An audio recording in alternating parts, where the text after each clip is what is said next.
and go back through all those emotions. But God definitely put this idea of coffee on our hearts, and it didn't leave. And to be fair, I didn't drink coffee. Yeah, that's the funny part. We hated coffee. Like, that wasn't like we always loved coffee and just thought it would be really fun. To me, it was Keurig or Starbucks. This was Dunkin' Donuts when I went home to New York. And hot chocolate. We had friends, and we all had kids, and there was collectively 5 kids together at the time. And we'd walk into a Starbucks, and people would just stare at you like you totally ruined the vibe. Yes. And we thought, why can't there be a coffee shop or a place where everyone is welcome, especially kids? And God brought just the right people at the right time. And our close friend and professor from our alma mater is Dan Drogers.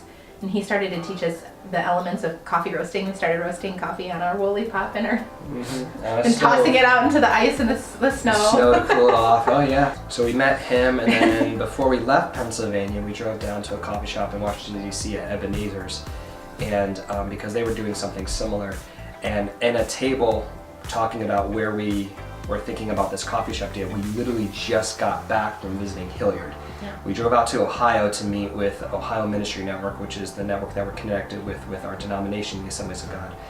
And within that focus, we literally drove through this part of Aaron Schroeder had us drive this trip and said, I really think that this is the best place. But so because of that, we drove through and nothing was, besides the signs, we knew nothing was happening in Hilliard. But remember, we drove by on a rainy day thinking, like, oh, this is a cute little community.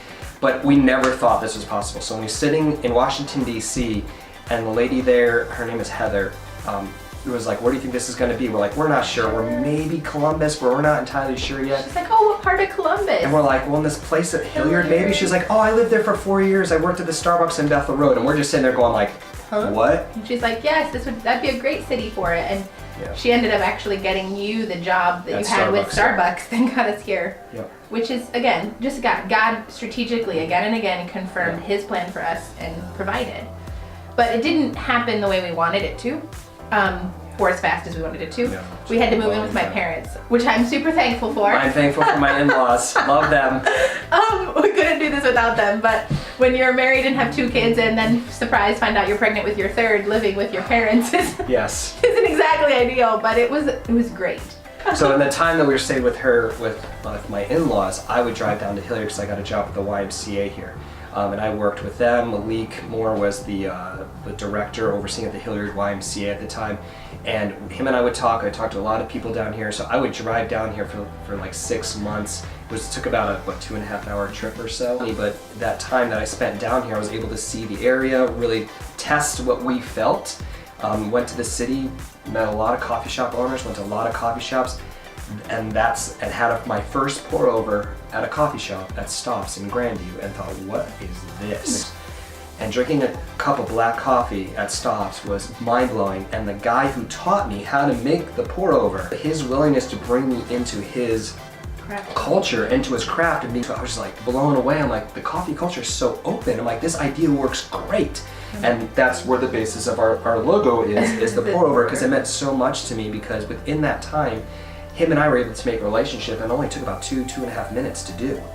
I was like, this is it, this works. And so that's why the pour over is part of our logo, because it meant so much to me that he took time to talk to me, get to know me. I was like, we need to do this for our coffee shop. And so after being here for almost a year, it was May, we had our 3rd daughter, Ariella, was born, and we had to look for a new place to live. And God works in miraculous ways, because my aunt and uncle, who are missionaries to Mongolia, offered to purchase a house for us. And because they are missionaries in Mongolia, it was good for them to have stateside property. And they just directed us to Huckleberry Court. And it was just an interesting year, because normally in being a children's pastor, it came with automatic community.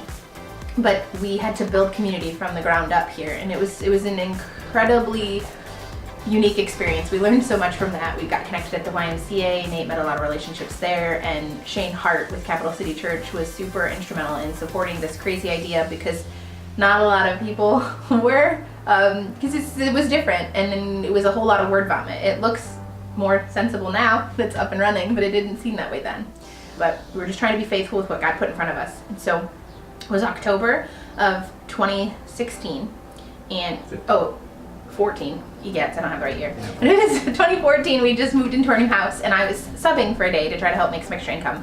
So Nate had the girls, and he had taken them to the park that was just around the corner. As I'm walking there, I'm noticing a guy with 2 daughters, and this guy, his name is Tim. You'll hear Tim's perspective in a few weeks here, But my perspective is very interesting. My daughter Annika was the first one to initiate the conversation with Tim. He's the one who went up and said, "Hi, my name is Annika, what's your name?" And I remember watching that encounter and feeling so massively convicted that if my daughter, who's young, initiates a conversation and says, "Hi, my name is," and I'm not, that's not good. And so I introduced myself to Tim, and as you'll find out, we became friends, started roasting together in my basement a couple months later. What was so cool about the experience, I believe God is the one who brought us together to make that happen, because we felt so, we didn't know anything about business, we didn't know anything about roasting, and then all of a sudden there's this guy who's like, "I'm gonna start a roaster and I need a place to do it, and I need a guy with me to do it." And so for me to learn beside him was meant a lot. And Tim also was the one who directed us to the coffee bike, which most of you know what we have. And that coffee bike, in a way, has become an iconic part of Hilliard culture in different spots, because I've taken it everywhere I possibly can. And because of the bike, and because of Tim, and I think because of God, we have what we have, and we're able to do what we can do because of these things. Yeah, Tim introduced us to the wheelies cart. So it took forever to get, but we got it, and that spring got it licensed, got it hooked up, joined the COFTA group, and got the bid to be at the new splash pad. The splash pad had just opened. It was 2016 that season, and we heard rumor, we were part of the chamber, that Solar Cafe, which was on Main Street, would be real upset if we were selling coffee across the street at the splash pad. So Nate decided. So I came over, introduced myself to the owner, we talked for a little bit, and in that 3-hour conversation, about halfway through, he was just hearing my willingness to work together. He literally offered me to purchase the assets of the business and have a coffee shop right here in Main City.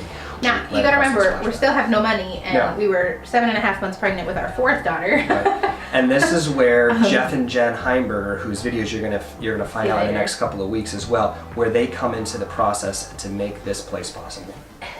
It's easy to sit here and say the whole story, the 4 years, but it was hard. I mean, there were several nights when I just would sit on the couch crying. Oh, yeah. Because you leave everything you know behind, because you want to make a difference, you want to make an impact, and ultimately I want to be faithful to what God's calling me to do. And I mean, we're Fresh Roasted Coffee, all about the people. At the end of the day, we don't make our decisions based on the dollar. No. Never.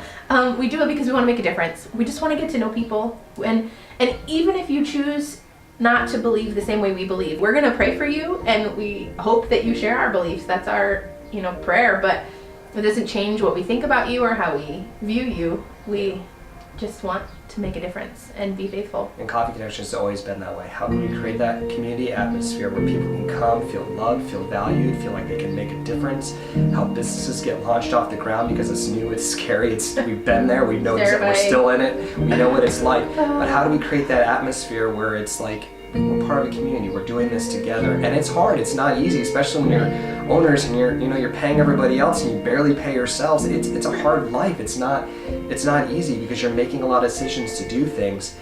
But the stories of hearing how this place has impacted them has allowed us to move forward. The connections that we've made, the betterment of lives that we were able to be part of. And we don't sit here saying, "Hey, look what we've done." It's more of like, look what God has done. But look at all these lives are able to happen just because of our willingness to step away from the uncomfortable and do something that was greater than ourselves.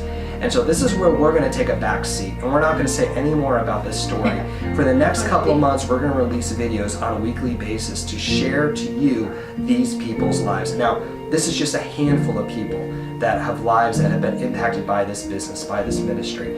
But you're going to hear their stories, and you're going to hear some amazing stuff. So please watch the videos, share them out, enjoy them, and know that you're part of this process as well. And be encouraged. I think when you see these stories, don't sit back and think, "Oh, I could never do something like that." But what is God calling you to do? What crazy thing, what neighbor could you meet? What little step can you take? And that's the idea of Coffee Connections. How can we work together to make your idea possible? So enjoy the rest of the stories for the next couple months.